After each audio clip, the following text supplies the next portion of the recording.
आज आप देखिए, दुनिया में किसी चीज को भी करार नहीं है। हर वक्त, हर मिनट, हर सेकंड तब्दीली का अमल जारी है।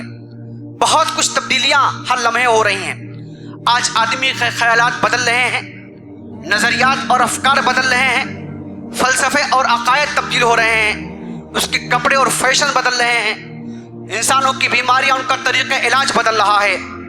काबिल एहतराम हजरात, साइंसी तहकीकात बदल रही हैं, मगर ऐसी किताब है कि जब से नाजिल हुई और ता क़यामत ऐसी किताब है जिसमें ज़ेर ज़बर पेश किसी चीज़ की भी तब्दीली मुमकिन नहीं है। ला मुबद्दिला लिकलिमाती, इस किताब में किसी तब्दीली की गुंजाइश नहीं है, इसके कलिमात में कोई तब्दीली करने वाला नहीं है। ये ऐसी किताब है कि जो कुछ तुम दुनिया में समेट रहे हो, जो कुछ हासिल करने की कोशिश कर रहे हो, उन तमाम चीज़ों में सबसे बेहतर चीज़ ये है कि तुम किताब इलाही को जमा करो।